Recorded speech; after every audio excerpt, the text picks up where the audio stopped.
এনেকুৱা মই কেতিয়াও দেখা নাই আমাৰ ভাৰতবৰ্ষৰ কোনো ব্যক্তিয়ে পাকিস্তানক হৰুৱালে আনন্দ কৰিব নালাগে ফূৰ্তি কৰিব নালাগে বুলি কোৱা মই ক'তো দেখা নাছিলোঁ। একমাত্ৰ হয়তো গৌৰৱ গগৈ এনেকুৱা এগৰাকী ব্যক্তি যিগৰাকী ব্যক্তিয়ে কয় যে ভাৰতৰ লগত পাকিস্তান হাৰিলে তাত আমি ফূৰ্তি কৰিব নালাগে, তাত আমি আনন্দ কৰিব নালাগে। তেখেতে এটা অবাস্তৱ আকৌ যুক্তি দিছে যে প্ৰধানমন্ত্ৰী নৰেন্দ্ৰ মোদীয়েওতো পাকিস্তানৰ বানপানীৰ শোকবাৰ্তা পঠাইছিলে বা পাকিস্তানত ক'ৰবাত এখন প্লেন ক্ৰেছ হৈছিলে তাৰ শোকবাৰ্তা পঠাইছিলে, সেইটোততো দিয়াৰ কোনো আপত্তি নাই।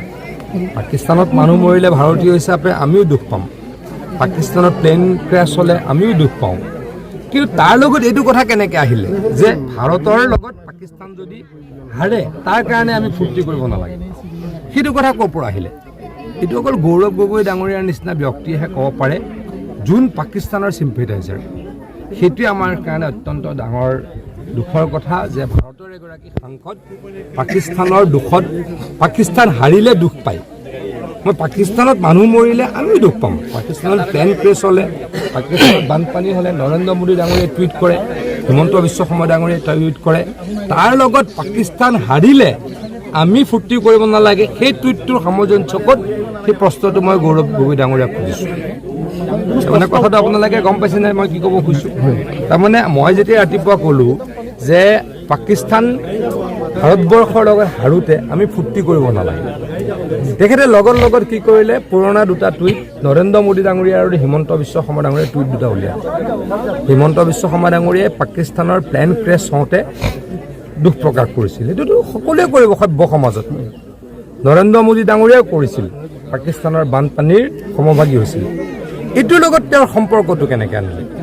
তেওঁ কৈছে যে পাকিস্তানৰ লগত ভাৰত জিকিলে আমি ফূৰ্তি কৰিব নালাগে। আপোনালোকে নকৰে নেকি ফূৰ্তি? মই আপোনালোকক সুধিব খুজিছোঁ, ক'ৰবাত কেইটামান অঞ্চলত নকৰিছিল আগতে, ধুবুৰীত নকৰিছিল, কেইটামান অঞ্চলত পাকিস্তান হাৰিলে ভাৰতত থকা ভাৰতীয়ই ফূৰ্তি নকৰিছিল। তাৰ মাজত এজন যে গৌৰৱ গগৈ সোমাই আছিল আমি এতিয়াহে গম পালোঁ। তেনেকুৱা গৌৰৱ গগৈ ডাঙৰীয়াক ৰাইজে চিনক মই আহ্বান জনাইছোঁ। আৰু এটা কথা স্পষ্টটো কৰেই নে সদায় আপুনি চাহ খাবনে? তেওঁ কৈ দিব মই ভাত খাম।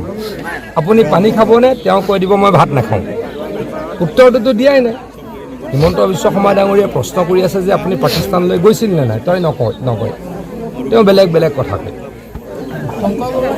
অলপ পাছত আপোনালোকে হয়তো কেতিয়াবা দেখা পাব প্ৰত্যেক মাহত এগৰাকী ব্যক্তিয়ে বিদেশলৈ কিয় যায়। প্ৰত্যেক মাহত এগৰাকী ব্যক্তি বিদেশলৈ যায়। কোন যায় আপোনালোকক মই এই মুহূৰ্তত ক'ব খোজা নাই। কিয় যায় এই প্ৰশ্নবিলাকৰতো উত্তৰ দিব লাগিব। পাকিস্তানত গৈ 10 দিন থকাৰ 15 দিন থকাৰ আঁৰৰ উদ্দেশ্য কি, এই কথাবিলাকৰ উত্তৰটো কোনোবাই দিব লাগিব।